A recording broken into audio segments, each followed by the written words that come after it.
Most people don't fail because discipline is hard. That's the lie you tell yourself to sleep better at night. They fail in the first week because the moment reality hits, they realize they're not who they pretended to be.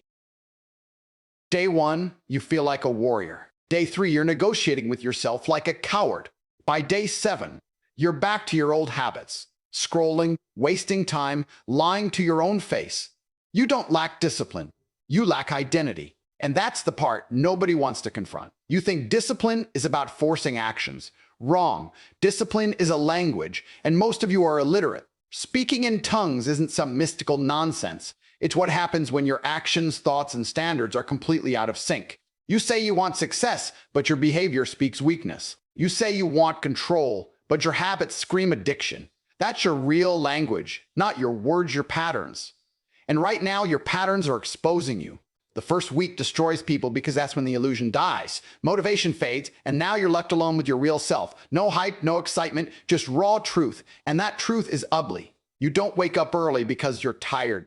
You don't wake up early because you're undisciplined. You don't skip the gym because you're busy.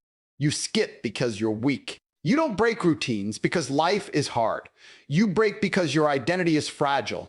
And deep down, you know it. Speaking in tongues at a high level means something else entirely. It means your actions speak a language only the disciplined understand. No excuses, no hesitation, pure execution. When a man reaches that level, he doesn't debate with himself. He moves. He doesn't rely on feelings. He operates on standards. His language is consistency. His accent is pain tolerance. His grammar is repetition. And most people can't understand that language because they've never lived it. You want to know why the first week kills you? Because that's where the transformation begins, and transformation is violent. It strips away comfort. It crushes your fake identity. It forces you to confront the gap between who you are and who you claim to be. And most men can't handle that pressure. They retreat. They escape. They go back to comfort because at least comfort doesn't expose them. Discipline isn't about doing something for 7 days. It's about becoming someone who doesn't break on day 8. And that requires dominance over yourself at a level you've never reached. It means you stop negotiating. You stop explaining. You stop giving yourself exits. You kill the version of you that looks for shortcuts. You replace it with someone who executes regardless of emotion, regardless of mood, regardless of circumstance. Stop lying to yourself. Discipline didn't fail you. You failed it, and deep down you already know that. You felt it the moment you broke your own rule and tried to justify it. You told yourself it was just one day, just one exception, just one moment of weakness. But that's not what it was. It was exposure. It was the exact moment your real identity stepped forward and overpowered the version of you that talks big but doesn't execute. You walked into that first week with confidence, maybe even arrogance. You thought this time would be different. You thought you'd suddenly become the kind of man who wakes up early, trains hard, stays focused, and doesn't fold under pressure. But confidence without structure is delusion. You weren't prepared for the reality that discipline isn't something you try, it's something you embody. And when you don't embody it, the mask slips fast. The first few days feel easy because you're still riding emotion. You're driven by excitement, by the idea of change, by the temporary high of starting something new. But emotion is unstable. It fades quickly. And when it fades, what's left is the truth. No energy boost, no hype, no external push, just you and your habits. That's where everything collapses for most people, because their habits are built on comfort, not control. You didn't break because it was too hard. You broke because you never built the internal authority to command yourself. There's a difference between wanting discipline and being disciplined. Wanting is passive. Being is absolute. When you're disciplined, there is no debate, no hesitation, no internal argument. You don't sit there convincing yourself to act. You act because that's who you are. But you haven't reached that level, and the first week made that painfully clear. Every time you hit snooze, skipped a workout, delayed a task, or chose distraction over progress, you weren't just making a small mistake. You were reinforcing an identity. You were telling yourself through action, I am the kind of person who gives in, and repetition turns that into truth, not because it's what you want, but because it's what you consistently do. Your identity is built on evidence, not intention. And here's where it gets uncomfortable. You don't have a discipline problem, you have a self-respect problem. Because a man who truly respects himself doesn't break promises to himself. He doesn't need motivation to follow through. He doesn't negotiate with weakness. He sets a standard and lives by it, even when it's inconvenient, even when it's painful, even when no one is watching. That level of control doesn't come from desire. It comes from dominance over your own mind. The first week strips away your excuses and shows you exactly where you stand. It reveals the gap between the man you imagine and the man you actually are. And most people can't handle that gap, so they retreat. They go back to what's easy, what's familiar, what doesn't challenge their identity. And they repeat the cycle over and over, convincing themselves they'll do better next time without ever addressing the real issue. If you keep approaching discipline like something you try, you will keep failing. Because trying implies the possibility of quitting. It leaves room for weakness. It gives you an exit. Real discipline removes that option completely. It's not a phase, not a challenge, not a temporary effort. It's a standard that doesn't change based on how you feel. You don't rise to the level of your goals. You fall to the level of your identity. And right now, your identity isn't strong enough to sustain discipline beyond a few days. That's the truth. Not comfortable, not flattering, but real. And until you fix that, until you become the kind of person who executes without question, the first week will keep exposing you exactly the same way. You say you want success, discipline, control, but your actions are translating a completely different message. And that contradiction is exactly why you're stuck. Words are cheap. Intentions are invisible. The only thing that carries weight is behavior, repeated over time. That's your real language. And right now, it's exposing you more than you realize. You can talk about goals all day, but if your daily routine doesn't reflect them, you're not serious. You're performing. You're playing a role, hoping that saying the right things will somehow compensate for not doing the right things. It won't. Reality doesn't respond to what you say. It responds to what you consistently execute. That's the only signal that matters. Look closely at your day, not your ambitions. That's where the truth lives. You say you want to build something meaningful, yet you waste hours on distractions that add no value. You claim you're focused, yet your attention is scattered across meaningless inputs. You say you're disciplined, yet you only operate when you feel like it. That's not alignment. That's conflict. And conflict destroys progress. There's a brutal gap between intention and action, and most people live in that gap their entire lives. They convince themselves that wanting something is enough. It's not. Wanting without execution is self-deception. It creates a false sense of progress while keeping you exactly where you are. You feel like you're moving forward because you're thinking about change, talking about change, planning change. But none of that counts unless it shows up in your behavior. Your habits are not random. They are precise indicators of who you are. Every repeated action is a vote for your identity. Every time you choose comfort over effort, you reinforce weakness. Every time you delay, avoid, or distract yourself, you're strengthening a pattern that pulls you further away from the person you claim you want to become. And over time, those patterns become automatic. That's when it gets dangerous, because now your default state is working against you. You can't outthink bad habits. You can't outtalk them. You either replace them with disciplined action or they control you. There's no middle ground. And most people try to live in that middle ground where they occasionally act with discipline but regularly fall back into comfort. That inconsistency is what keeps them average. It's not that they don't know what to do, it's that they don't do it consistently enough to change anything. Consistency is not about perfection, it's about alignment. When your actions match your stated goals, momentum builds. When they don't, friction takes over. And friction drains energy, creates frustration, and eventually leads to quitting. That's why people feel stuck. They're constantly working against themselves. Their words are pushing in one direction, their actions in another. That split destroys clarity and weakens confidence. If you want to know who you really are, ignore everything you say and look at what you do when it's inconvenient. That's the real test. Anyone can speak with confidence when it costs nothing. Anyone can declare big goals when there's no pressure to deliver. But when you're tired, distracted, or uncomfortable, what you choose in those moments defines you.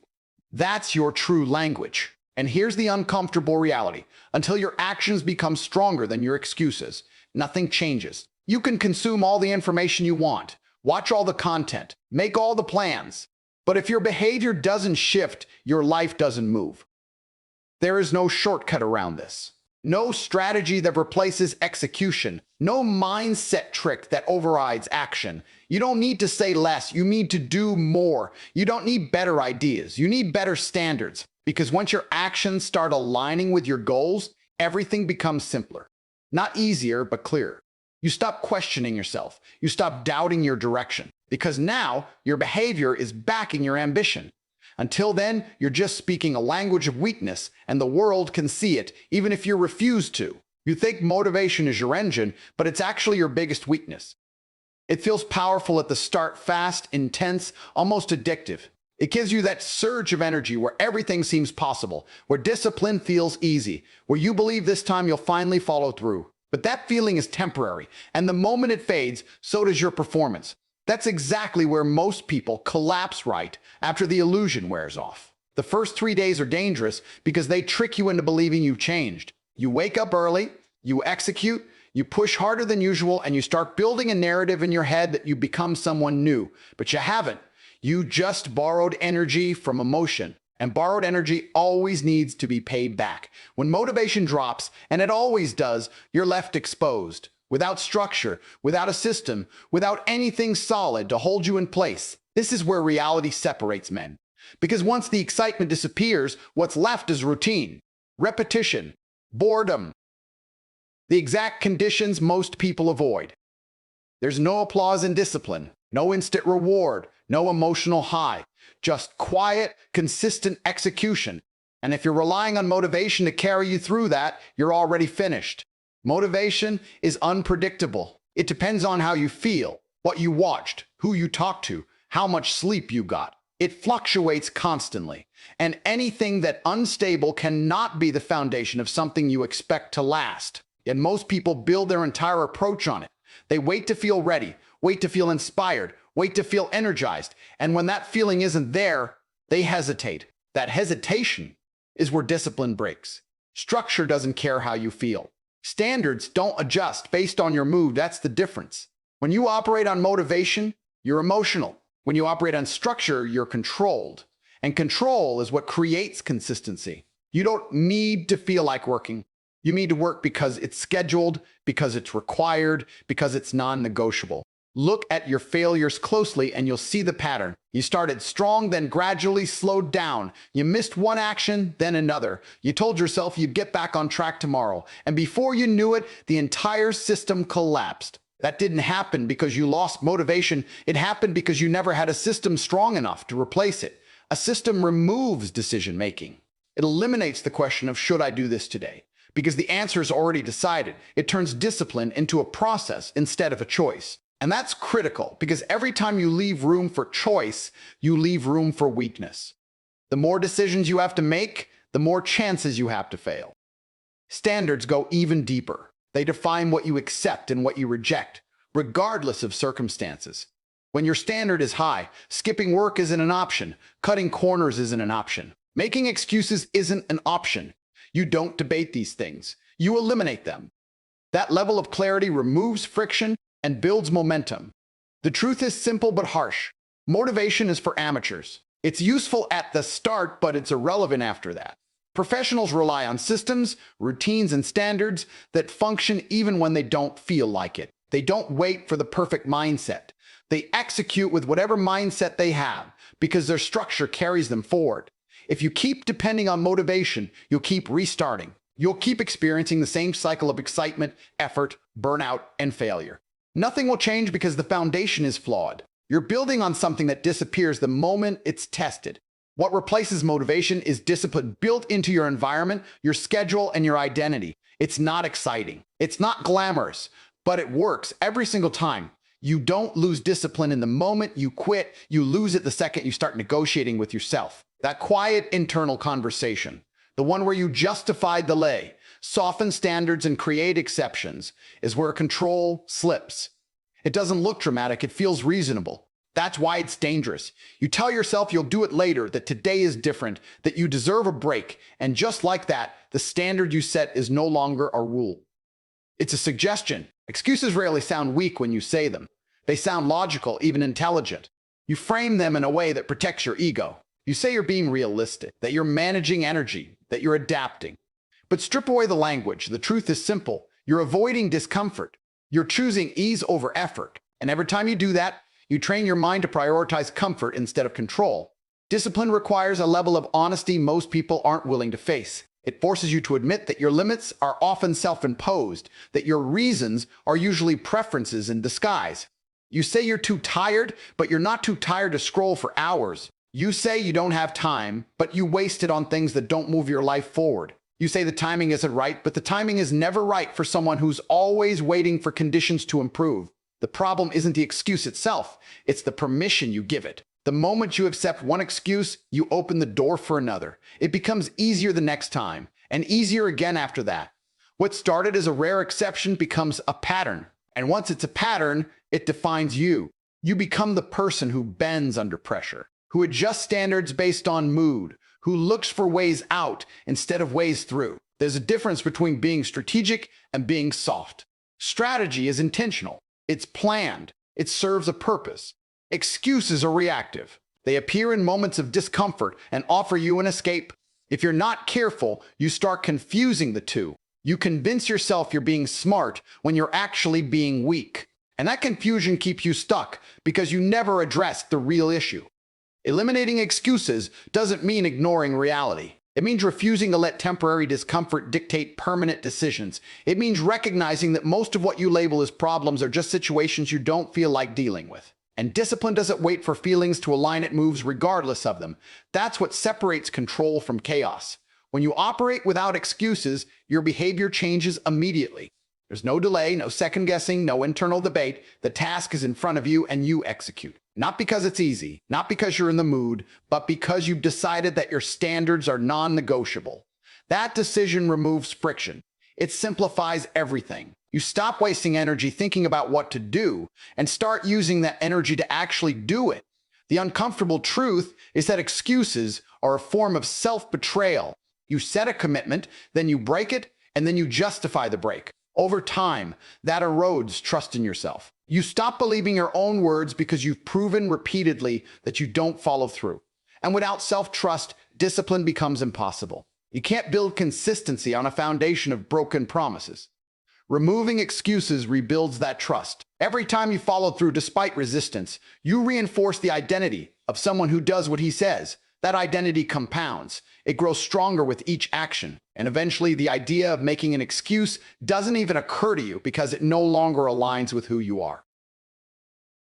The shift is immediate but difficult. You stop asking, "Can I skip this?" and start saying, "This gets done." No negotiation, no emotional involvement, just execution. That's where real discipline begins. When excuses are no longer part of your language and your standards are enforced without exception. You keep telling yourself you need more time, more energy, better conditions. But that's not the real problem. The real problem is that even with what you already have, you're not executing at the level required. That's the truth you avoid because it removes every excuse you've been hiding behind. If you can't dominate your current environment, giving you more resources won't fix anything. It will just amplify your lack of control. Look at how you operate right now. You have hours in your day that disappear without a trace. Not because they were taken from you, but because you didn't command them. You drift from one distraction to another, reacting instead of deciding, consuming instead of creating. Then you step back and say, you need more time. No, you need more authority over how you use it. Time isn't your limitation, your discipline is. Energy works the same way. You say you're too tired, but that fatigue isn't always physical. It's often mental, created by inconsistency and lack of structure. When your day has no clear direction, everything feels heavier. Every task feels like a decision. Every decision drains you, and by the time it's actually time to work, you're already exhausted. Not from effort, but from inefficiency. You're not lacking energy, you're wasting it. And then there's the obsession with perfect conditions. You wait for the right moment, the right mindset, the right environment, as if success requires a flawless setup. It doesn't. That mindset keeps you passive. It keeps you preparing instead of acting. Because if you can convince yourself that conditions aren't ideal, you always have a reason to delay. And delay is just failure stretched over time. The uncomfortable reality is that there are people operating at a higher level than you with less time, less energy, and worse conditions. The difference isn't resources, it's identity. They built a standard where execution is non-negotiable. They don't rely on convenience. They don't wait for alignment. They move with what they have where they are, and they make it work. That's the shift you're missing. You're trying to improve your circumstances before improving yourself. You want external changes to create internal discipline when it's the other way around. Discipline creates better use of time. Discipline manages energy. Discipline adapts to imperfect conditions. Without it, everything else becomes an excuse. When your identity is weak, every obstacle feels like a valid reason to stop. When your identity is strong, obstacles become irrelevant. You don't ignore them. You move through them. You adjust, you adapt, but you don't pause. That level of control comes from deciding that your standards matter more than your comfort. You don't need another plan, another system, or another burst of motivation. You need to become the type of person who executes regardless of variables. Someone who doesn't ask, do I have enough time? But instead decides, I will use the time I have. Someone who doesn't say, I'm too tired, but asks, what can I still do at this level of energy? Someone who doesn't wait for perfect conditions, but creates results inside imperfect ones. That identity shift is everything. It removes dependency on external factors and places responsibility entirely on you. No more waiting, no more blaming, no more delaying. Just action, adjusted to reality, but never stop by it. Right now, you're operating as someone who needs ideal circumstances to perform. That's why progress feels inconsistent. That's why discipline breaks. Because the moment something isn't perfect, your system collapses. And that's not a system, it's a weakness. The moment you shift into someone who executes under any condition, everything changes. Time becomes sufficient. Energy becomes manageable. Conditions become irrelevant. Not because they improved, but because you did. You keep searching for clarity, for the perfect plan, for the exact moment when everything makes sense. But none of that matters if you haven't made a decision about who you are. Not what you want, not what you're trying to become, but who you are right now. Because once that decision is made at a serious level, your behavior stops being optional. It becomes a reflection of that identity every single day without exception.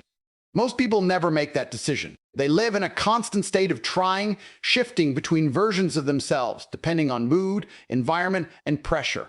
One day they're focused, the next day they're distracted. One day they're disciplined. The next they're making excuses. That inconsistency isn't random. It's the result of never locking in an identity. Without that anchor, you drift. And drifting always leads back to comfort. Deciding who you are is uncomfortable because it removes flexibility. It forces you into a standard you have to uphold. You can't say you're disciplined and then act lazy without immediately feeling the contradiction.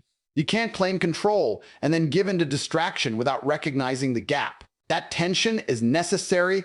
It sharpens your awareness and forces alignment between what you say and what you do. But most people avoid that tension. They prefer the illusion of progress over the responsibility of commitment. They keep their identity vague so they can escape accountability when things get hard. They say they want discipline instead of declaring that they are disciplined. That small difference changes everything. Wanting allows failure. Being removes the option. Once you decide who you are, the rules change. You stop asking whether you feel like doing something. You stop negotiating with discomfort. You stop looking for shortcuts. Because those behaviors no longer align with your identity. A disciplined man doesn't need reminders to act he acts because anything else would feel out of place. It would feel wrong at a fundamental level. The daily part is where most people collapse. It's easy to make a decision once. It's hard to reinforce it repeatedly, day after day, without recognition, without reward, without external pressure. That's where identity is tested, not in big moments, but in small, consistent actions that nobody sees. Waking up on time when you could sleep in.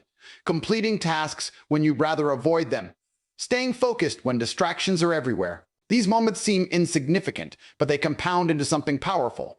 Without daily execution, identity fades. It becomes just another idea instead of something real. And once it fades, you're back to relying on motivation, back to inconsistency, back to starting over. That's the cycle you've been stuck in, deciding, acting briefly, then slipping because you didn't reinforce it long enough to make it permanent. There's no shortcut here. Identity is built through evidence. Every action you take either supports it or weakens it. There's no neutral ground. You're either proving to yourself that you are who you say you are, or you're proving the opposite. And over time, those proofs become beliefs. Strong, unshakable beliefs that dictate how you operate without needing constant effort. The phrase "without exception" is where the standard becomes real. because exceptions are the entry point for failure. The moment you allow one, you justify another. And before you know it, the identity you claimed starts to erode. Consistency doesn't mean perfection, but it does mean discipline in the moments that matter, most the ones where you're tempted to break. You don't become powerful by thinking differently. You become powerful by acting differently until it becomes automatic. That's what separates those who talk about change from those who embody it. They don't revisit the decision every day.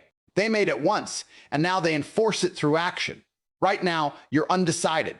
You're operating between versions of yourself, which is why your results are unstable. The moment you decide and back it with daily, non-negotiable execution, you remove that instability. You become predictable in the best way possible. Focused, controlled, relentless. And once that happens, discipline is no longer something you struggle with. It's something you live. The truth is brutal. You don't fail the first week because it's too hard. You fail because you're still the same person trying to do new things. And that never works. Weak identity, weak results. Strong identity, unstoppable outcomes. It's that simple. But simple doesn't mean easy. It means most of you won't do it. So here's the reality you need to face. If your actions don't match your words, you're speaking the language of failure. And until you fix that, nothing changes. Not your income, not your body, not your life. Decide who you are, then prove it every single day without exception. Or accept what you are right now and stop pretending you deserve more.